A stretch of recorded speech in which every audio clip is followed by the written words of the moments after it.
How is everybody doing today? You are live on Shally's Alley. It is the last day of May, literally the last day of May, May 31st. Um, May showers bring whatever it is, flowers, something like that. With me today, I have a very special guest, someone that you probably already many times around. Marvin Smith is here with us today.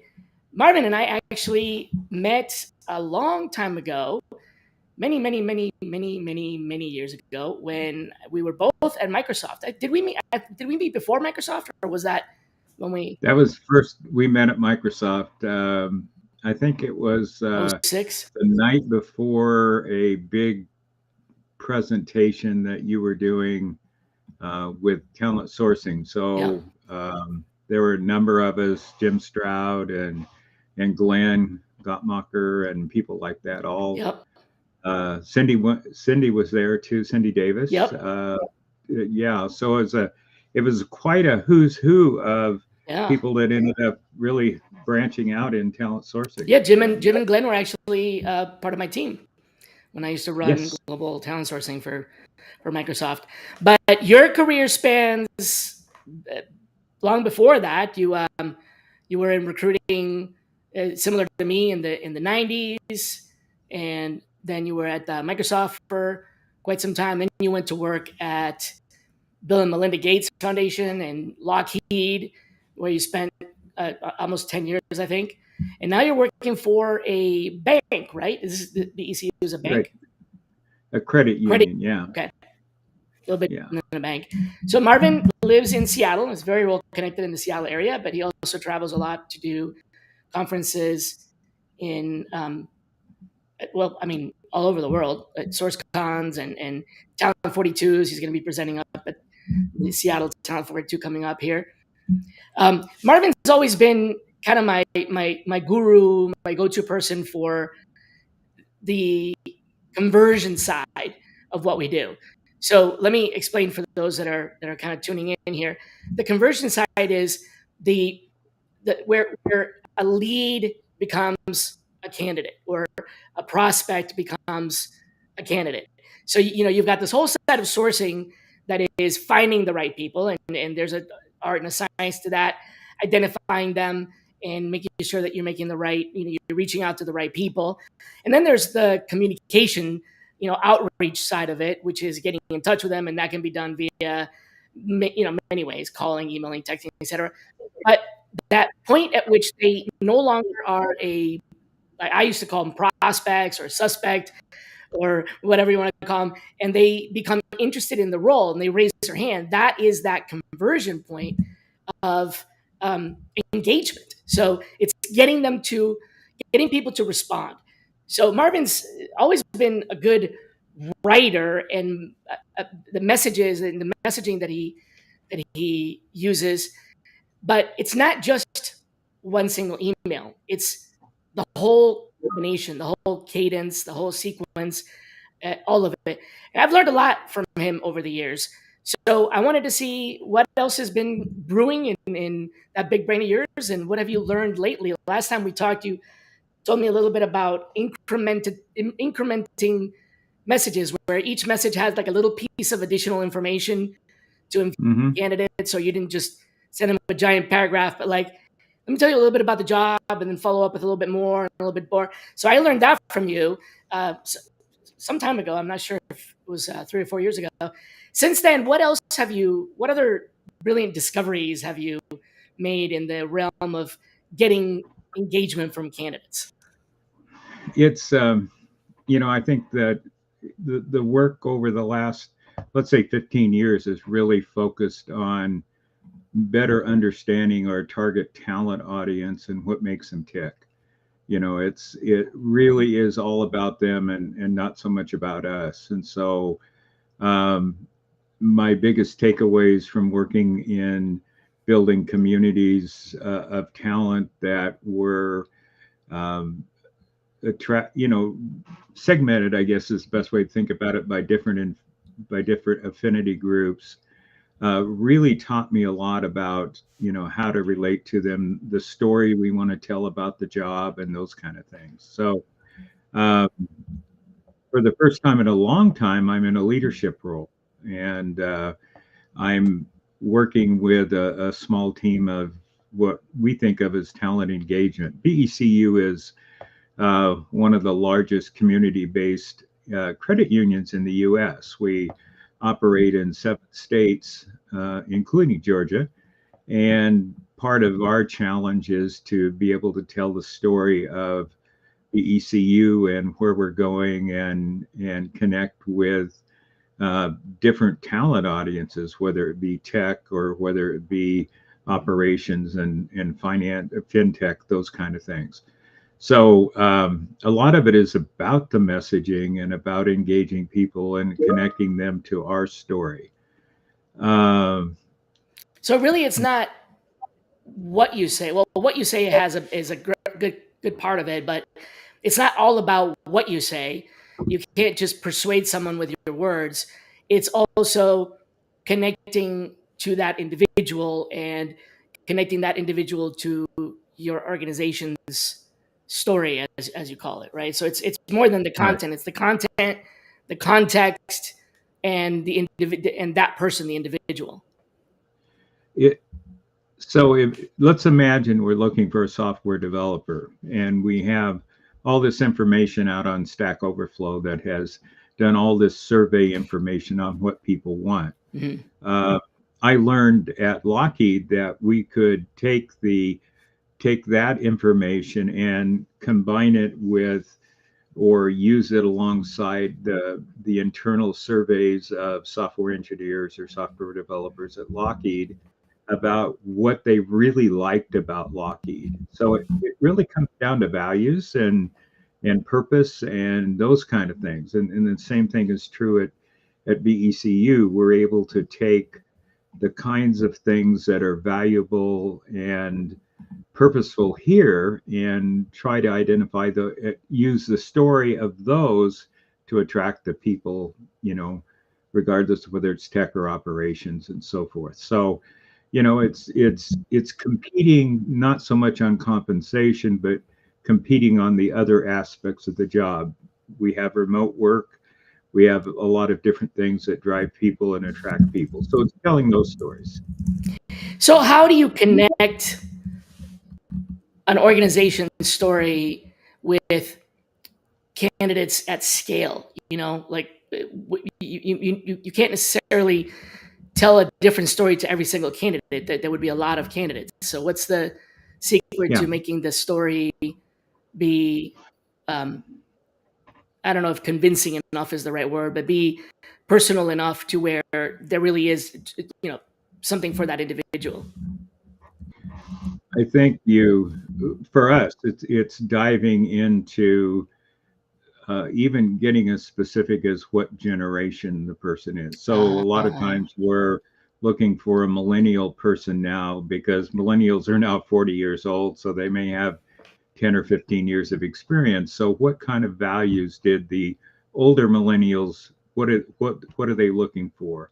We're seeing it a lot in surveys of career growth, or not so much advancement, but different aspects of a job. We're seeing the remote work value. We're seeing all these different things. So we would tell the story about remote work at BECU, what it's like to do that, and we would tell it incrementally. One of the things that I still remember from 15 or 20 years ago when you talked about, how do you outreach to somebody?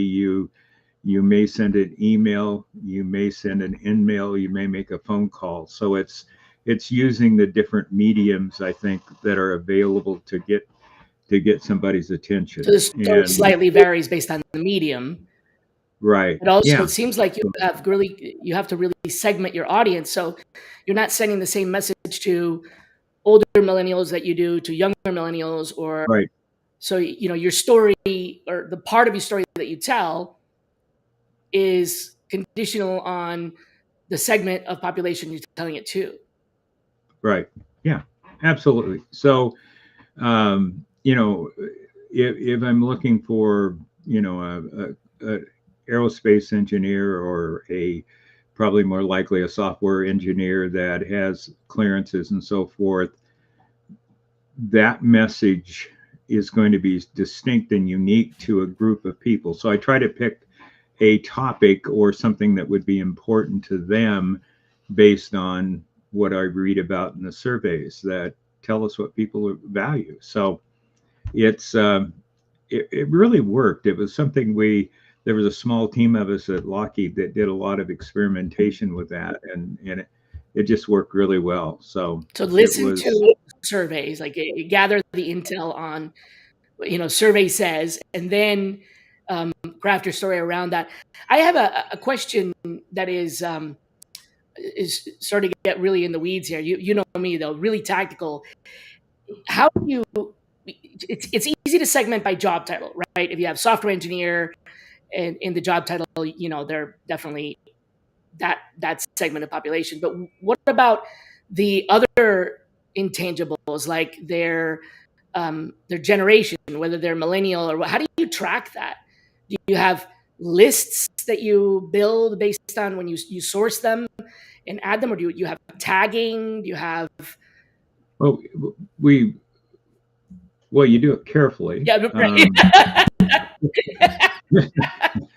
So, Yes. need I say more about that? It's so I'm looking for somebody with 10 years of experience, and kind of this ideal background. It's pretty easy to generate a list. So I use Seek Out, I use LinkedIn Recruiter some. So you can look at the overview of somebody's profile. If we spend quite a bit of time down selecting from a larger group of people to find that target group. And once you find that target group, you don't want to lose them. It's not a one and done kind of thing. So uh, I've I've had CRMs available for years now, and so part of it is building the pipelines in those CRMs, ones that we can carry an ongoing relationship. I think it was Tracy Friend or somebody like that that said maybe in the 90s, we want to keep people in orbit around our brand. And so I think that's always been a mantra of mine is how do we keep people in orbit around our brand without using just job content? What kinds of career things are useful? Keeping them informed on, I see. the market and that sort of thing. So non-job related Not content. just about the job; it's about the candidates industry, the market itself. Okay, interesting. When I was in the third party world, it struck me at one point after a few years that I would have people that would call every once in a while and say, "How's the market?" Well, they aren't talking about the stock market; they're Right, talking about the job market. right. And so, I think I kept that in the back of my mind as I transitioned from the third party world into the corporate world. Is people want to know a little bit about what's available. And today, I mean, with all the different information sources we have available, it's pretty easy to curate information, other people's content, and keep people informed. Does that make It sense? does. Yep. I think keep so at the risk of getting into like tips or you don't necessarily want to write a newsletter or a nurturing campaign that is talking down to people by giving them tips, but you definitely can give them insider knowledge of not Right. bad word, um, not insider, but like knowledge as an inside person in the business, knowledge about what's going on in the industry, especially if it's got a connection to your business, because that's valuable information. So you're not just saying here's a job, here's a job, here's a job. You're also saying we have some career opportunities like these, but in addition to that, you're adding components of valuable information that is of use to them at least some of it, and it's not just about your job openings, which literally if you think about it, it's about you. If you're sending out Yeah. information about job openings, that's about you, not about them. You don't necessarily know if they're looking for work, especially if they're passive candidates. So that's entirely about you and you filling your job. So this is a way to connect it to them. And it doesn't have to be, what you're saying is, it doesn't have to be about the company either. It can be their industry, their career direction, their level, right? Right. Whether they're And management or leadership or, okay. yeah, I mean that I did a lot of work with creating communities of talent. I'm not talking about a database that you Right. spam with email. I'm talking about, Yeah. a way that you engage people on a platform. And it began with LinkedIn groups back when I was at Microsoft, Yeah. and Facebook groups, and then transitioned to different kinds of platforms. But what I learned there, it's really, they're interested in me. And so I want to give them that kind of content. And every once in a while, I'll put something brand related, one out of 6 or 7 kind of communications. You give them something about brand, or you ask them for a referral or something like that. But it's all about timing. I mean, it's people are curious. It's such a crazy world in terms of jobs and professions and so forth, that somehow if you build that trust relationship with them, it really works well. So Tell me a little bit about email. Is email still alive, or is email dead as a way of contacting candidates? I'm sure you have many avenues to contact people, and how do you feel about email? I love email. Yeah. I think that's we write a sequence of 4 or 5 different emails to tell the story of what we're up to. It's gentle. A lot of times we'll use career kinds of messages. At different times. Sometimes we're provocative. At Lockheed, one of our competitors had changed their comp plan, and they weren't paying bonuses anymore. And so we reached out with a campaign that said, "Did you get the bonus you deserved?" Question mark. Yeah. And Nobody does, right? no. And so it's pretty interesting, the speed in which you can communicate with people. And if you run the campaigns over 10 or 12 days, working days, you're in pretty good shape. Your sponsor, Jim, puts out a lot of great content on email messaging, and shows you accurate information on how their clients, what kind of success they've enjoyed, and what time of day to send it, and so forth. So if you're watching this, I suggest you get a hold of some of Jim's content, because it's great. Yeah, they have a good white paper or a handout on effective email campaigns. It breaks down, Uh-huh. things like timing and subject line and stuff like that. And thank you for bringing that up. Gem is our sponsor, as many folks already know. I don't get paid to do this show. It's completely voluntary and free, but it does cost money to host this platform, Restream, which helps me produce the show. So I reached out to them and asked if they would mind supporting. And so they keep the lights on. So thank you to Gem for doing that and sponsoring us. But tools like that, like Gem, where you can get the analytics on the responses, what works, what doesn't work, that allows you to do things like A/B testing on subject lines. Are you still Right. do you still? I don't know about you, but I will continuously evolve, even when I have a subject line that I think works really well and has been working really well. I will still go ahead and make a mistake and try a subject line that doesn't work well, because I don't want to ever just sit back and say this is the best subject line. You still doing Yeah. that, or have you kind of arrived Yeah. at a stasis? No, it's continually evolving. It's just as your audience evolves, I think you have to continue Right. to look at the messages. What they respond to, There's what they don't. and with AI being so prevalent in helping you determine subject lines now that, if you go to subjectline.com or some of those and look at, what's working, or even the words that work. A few years ago, Right. Stack Overflow did it. Part of their survey was what kind of words attract software engineers. What do they want and what do they hate in terms of words that we would use to approach them? So uh, it's really about um, it's really empathy marketing, right? I mean that the Interesting. people Well, in tell me more about that. What is empathy marketing? well, you step into their shoes Okay. Okay. and Okay. say, okay, I'm a software developer. I am X, Hmm. and what are they going to open? What are they going to be attracted to, and those kind What of do they things. And so, need? What is the what do they need? right? Okay. What keeps them up at night? Those kinds of things. So it works really well that way. Okay.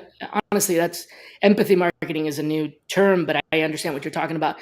So, okay. So for me, I've always been, and you may remember this from days gone by, the, the ABCs of subject lines, right? The Right. action, benefit, and clarity for me has always been important to make sure that I include at least a subliminal component of each of those, if not a very overt component of each. Action being, what are you asking them to do? Because if you don't ask them to do anything, then that's exactly what they'll do. Benefit is what's in it for them. So I think I'm connecting with what you're saying is the empathy. What's Right. why should this interest them? And then clarity is, in my opinion, is about removing skepticism. How do you make this something that is clear but doesn't, first of all, doesn't give away the farm that makes people want to not read the message, or doesn't trick them into opening it, and then they feel, they feel fooled because they read a message that has nothing to do with the subject line. Um, do you still feel like that holds merit today, or has generationally has our marketing message for subject lines steered away from that action, benefit, clarity? Like, for example, is personalization more important, or emojis more important, or is it still the basics, action, benefit, clarity? It's a variation of what you're talking about. Ah, Yeah. I mean, it's so think about it. You have somewhere around 15 seconds right. somebody skimming an And email all to they see get is the their subject line. attention. Right. So it's 3 or 4 seconds on the subject line itself. And then you want to be able to tell your story, and that's probably 7 or 8 seconds, I think, is what they say. And then you have the call to action.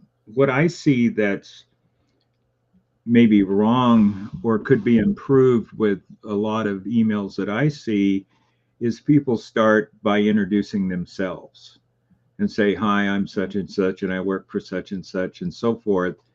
Whereas we went completely away from that, and we started with the storyline, thinking about your career, and then, or if we want to be a little bit more provocative, we say, "Is your career a bestseller, or is it on the bargain basement?" And develop I like four.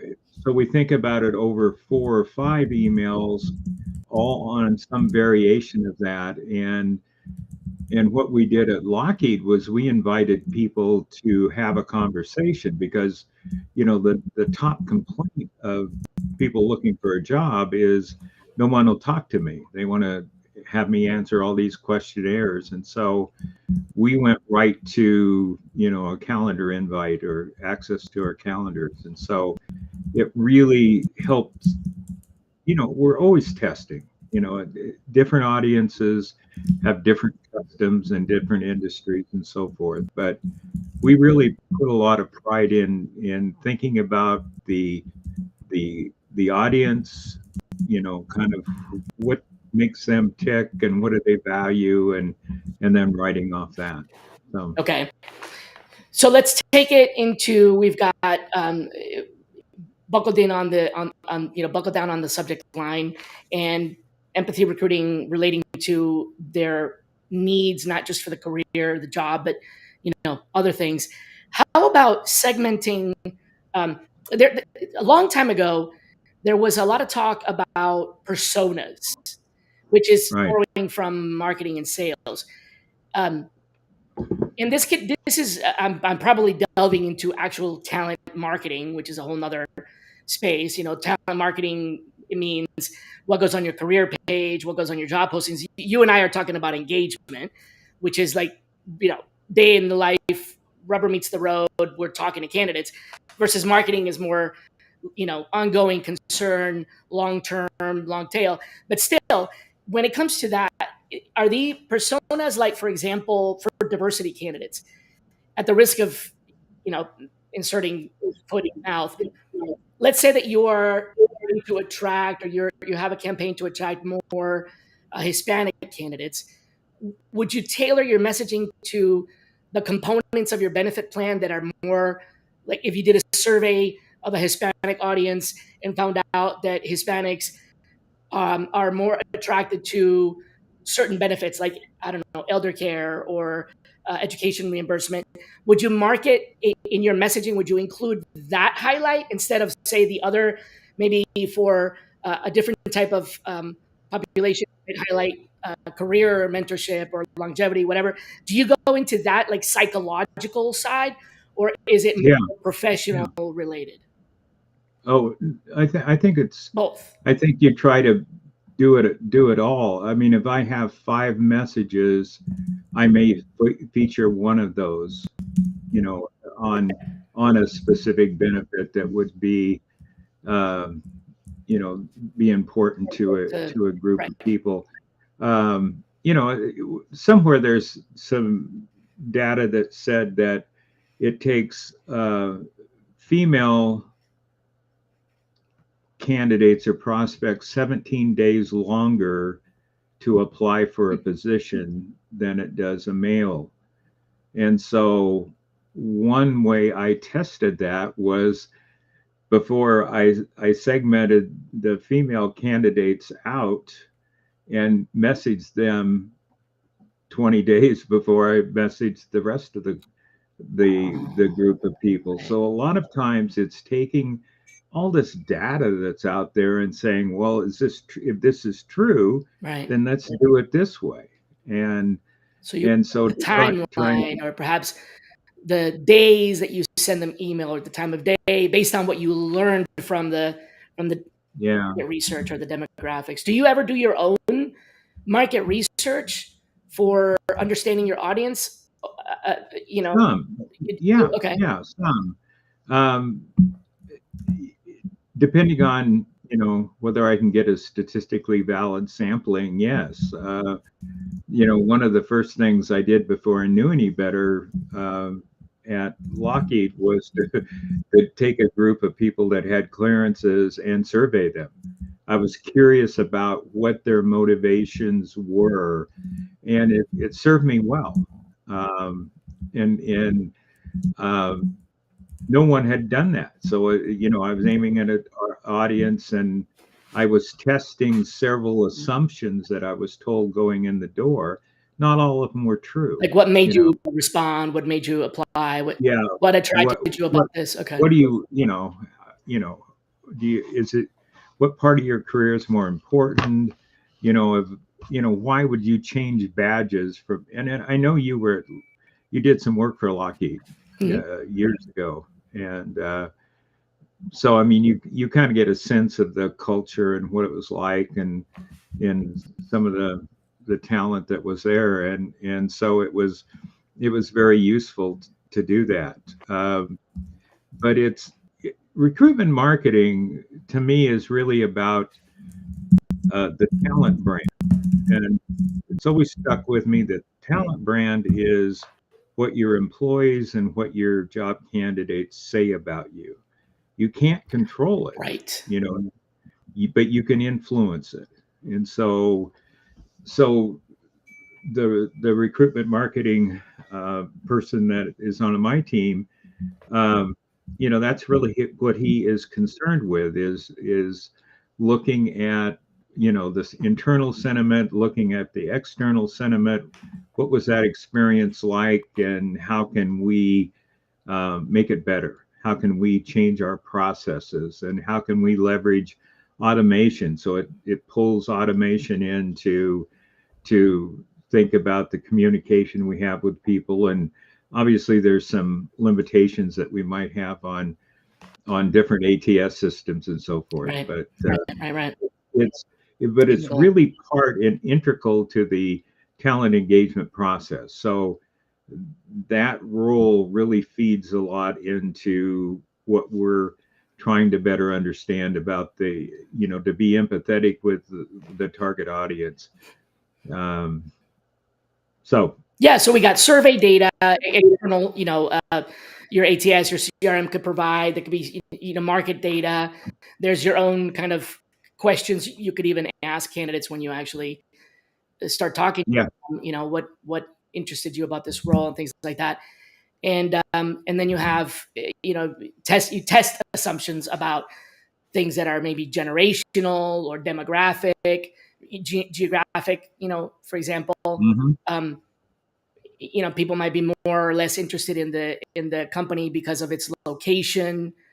I know I've had some good and bad luck with regard to location. Back in the day at Microsoft, when we had acquired Great Plains, and I had to work on my team was working on some positions for what later on became Dynamics.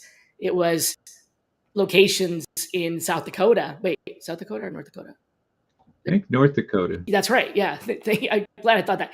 Yeah, it was locations in North Dakota, which is where the company that was acquired was based, and reaching out to candidates nationally with an opportunity in North Dakota. I mean, you talk to somebody in California, you're like, hey, you want to move to North Dakota? What? No. So we had to learn that there were certain people, certain demographics that were more inclined to be attracted to open spaces, skiing. And it may still be in California, but it was certain people that had, exhibited this inclination to be in more of an outdoorsy, versus kind of, city folk that want to live near the beach, for example. So that had an Right. impact. How much of this, I want to kind of tie this back to something else that I wanted to talk to you about. You said that you've been re-engineering your kickoff call. How much of this marketing is now in that kickoff call? Or maybe a better question is, how have you been re-engineering that call? So we bring talent intelligence into the call. Okay, got it. So so Which surveys the, the market right. So population. so Okay. we know that. So I use, to be transparent, use Seek Out for this, Mhm. but one of the things that Seek Out allows me to do is to take a job description and drop the job description into a matching algorithm they have, and it will give me a target audience of X amount of people. And so we break it down by the different. So there's 7 states that we recruit in, so I can see how many people literally are direct matches for that job in those 7 states. So think of it as a talent map. And literally what we show them is a map of where the Mhm. talent is. We show them the diversity mix of the target audience. We show them where the most of the people are that work for that industry or that segment of population. The the competitor talent that we're trying to attract from. So that leads to conversations about, maybe who's done well with, what kinds of folks, and then we tell them specifically about a timeline, how long it's going to take us to get that done. So we bring sourcing and recruiting together, and sometimes recruitment marketing into that call, and it really changed everything.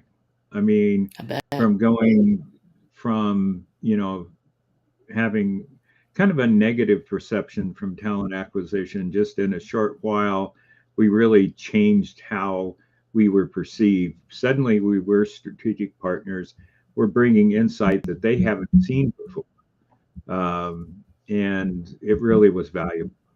that make sense? Absolutely. So you're coming to that meeting saying, this is the size of the market population of people that are qualified or that potentially could be qualified for this job.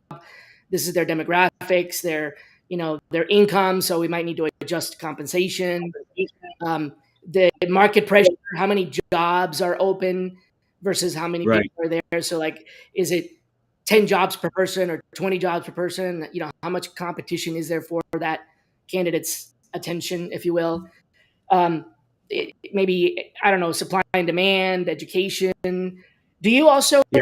bring insights on like the composition of the resume? Like what are, in this particular segment of the market, what are the skills that are listed on the resume that may not be in the job description, so that the hiring manager, hiring committee could perhaps um, adjust their, like it may be better if I just give you an example.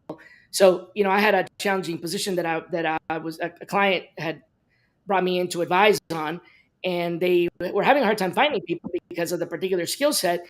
It was a particular skill set it's called Maximo, which is a facilities management software, but nobody called it that anymore. That was what the hiring manager knew it as when they got the job 10 years before. It had since then been acquired by Tivoli and acquired by IBM. So now it's actually called IBM Facilities Management. But everybody was looking for Maximo people, and they just couldn't find them. It's like, oh, they don't exist. Well, they do. It's just anybody who's updated their resume in the last 10 years, right? So if you walk into that with this intel that says, well, the facilities management software that's on the market right now is IBM Facilities Management, perhaps the hiring manager would have said, oh, yeah, that's what we use now. It used to be called Maximo, and now you start out from a perspective of, okay, let's not look for this basically fictitious keyword. I mean, it existed back in the day, but nobody has it anymore. Does that make sense? Are you Yeah. those Yeah.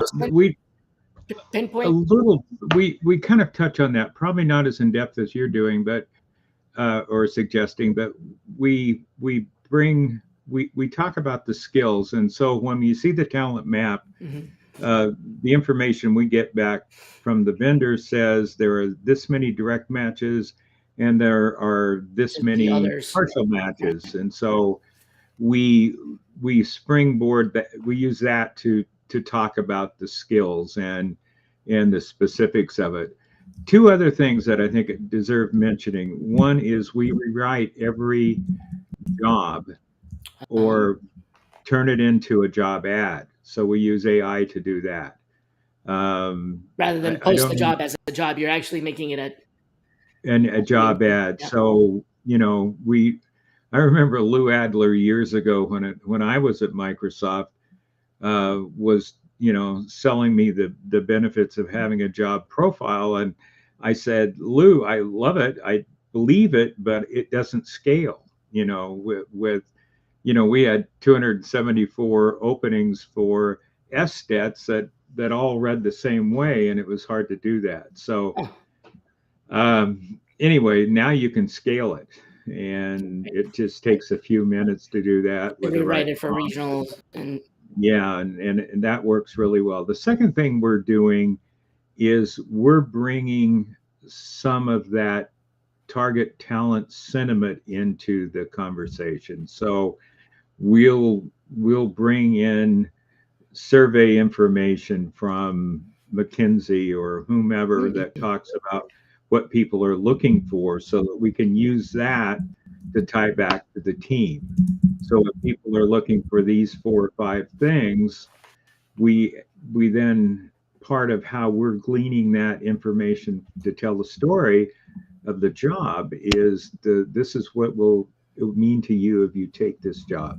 This is how it's going to impact your career. So it's kind of a holistic. We've we've we stretched the kickoff call to probably 45 minutes to an hour, just to change the rhythm and so forth. So yeah, it's it's been it's very becoming a interesting. little bit more of a partnership, more strategic, not an order taking session, but like actually having a little bit of discourse around what may or may not be possible with the Hmm. market. Yeah. Wow. Good, good, good. So, putting all of this together, where do you feel like there's AI, there's um, marketing and personas. We talked about subject line. We talked about segmenting. Where do you feel like we're headed as an industry when it comes to talent attraction? Are we headed towards like an fully automated future, or are we just kind of our roles are adapting to blur the line between marketing and recruiting and sourcing? What do you think? What's your opinion on that? What's your crystal ball say? I think um, sourcing and talent engagement have always been a little bit of marketing, or we call it recruitment marketing, I guess, but we don't always believe it. We keep it segmented. But I think, with one of the things that's really struck me the other day is how fortunate those of us that have been in talent sourcing and talent engagement have been, because we were the first really to leverage the internet in our recruiting, and then we've moved on from that, and we're involved in talent intelligence, and so I fully expect that talent sourcing and talent engagement people will be at the forefront of AI and leveraging AI, because for some reason, the what makes a great talent sourcer, is that curiosity and that Mhm. desire to experiment and so And forth. that's prompt engineering right there. Yeah. It really Will we is. be? Yeah, I don't see sourcing and the functions being replaced yet by automation. I think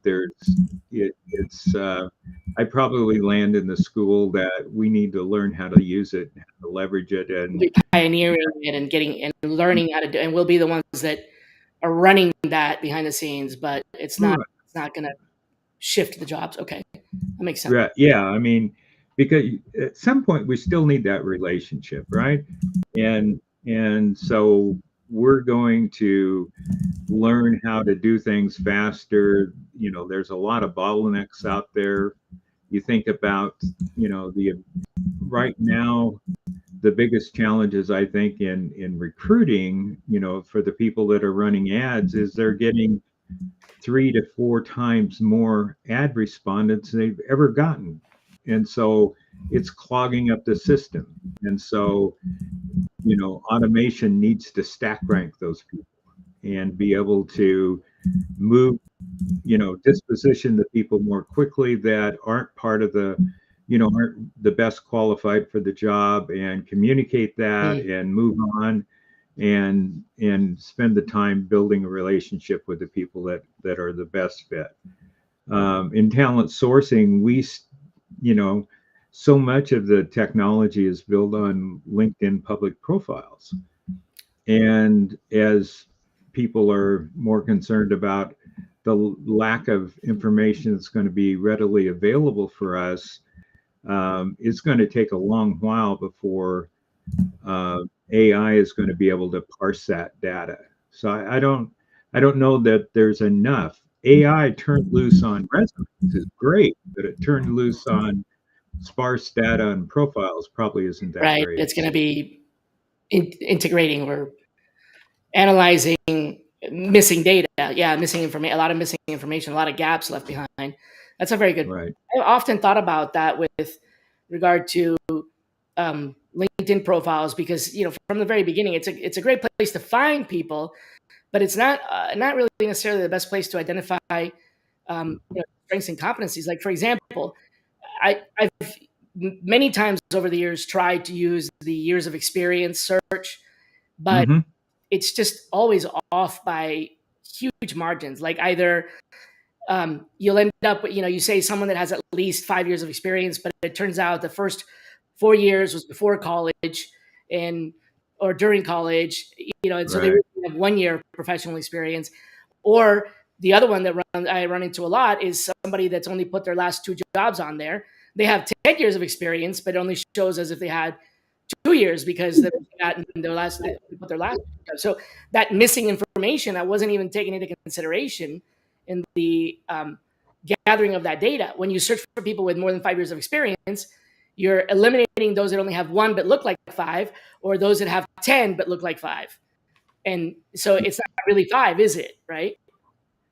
Because the AI can assume they have five just based on the text, because the text that's missing. So it has to somehow extrapolate. There's it's going to take a while, and so that's still some mind-numbing work that some talent sourcers have to do to down select. What has been worked in the teams that I've been on is to, once you do that work, then you've got people that you can pipeline and you can continue to have a relationship with, and you can keep adding to them as you find more and more information. But boy, it's kind of precious when you've got it. So that to me is really valuable in the teams that I've worked on. So right. Well, that we've covered a lot of ground. Thanks a lot, Marvin, for making some time for us here on the show. I always end my show with asking two questions of my guests. So I'm not, even though we've known each other for a long time, I'm not making any excuses for you. You get the same treatment. The first of those questions is, who should be on the show next?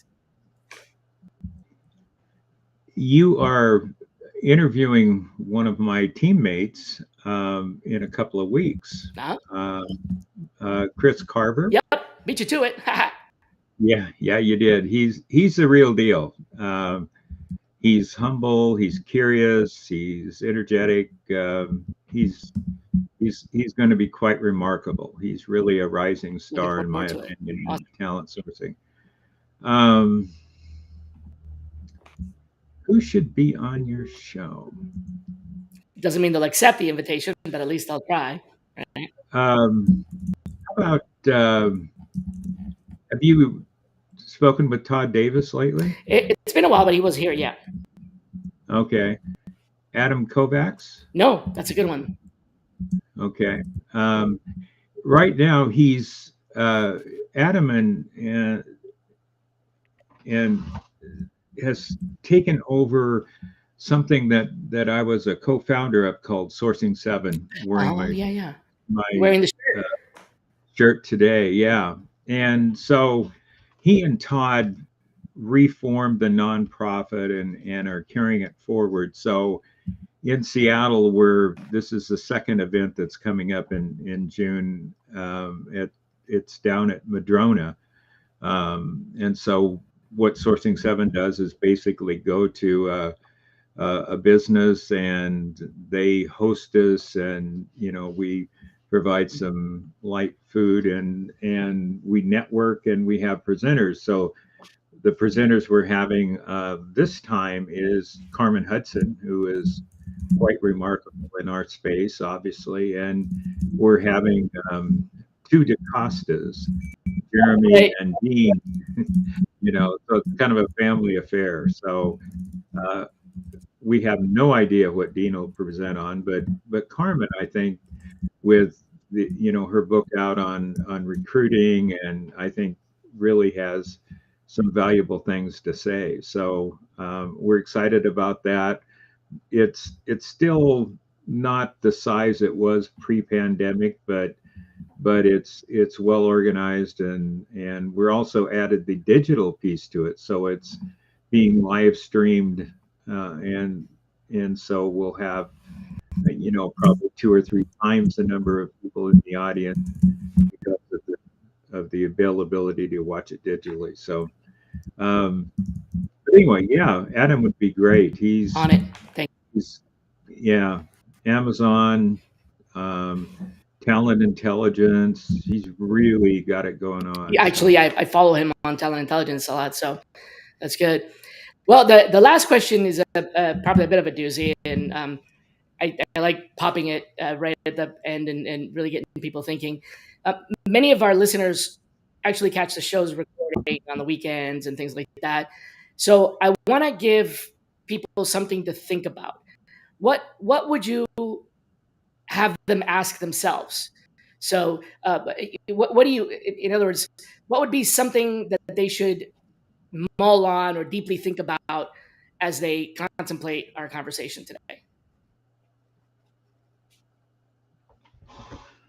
I think our conversation today, the one thing that we didn't talk about is how you and I learned the fundamentals of recruiting Mm-hmm. at some point in time. We learned, the metrics of success. We learned how many calls we had to make to find a candidate that was willing to talk with somebody. How many interviews did we set up? And I think those kinds of assumptions are built into us. Um, and I don't know that there's any shortcuts to having that fundamental knowledge. What we've talked about in terms of, um, you know, email and empathy and all that, it's all governed by numbers. It's a numbers game on some level, right? We can, Okay. you know, there's predictability that comes into it.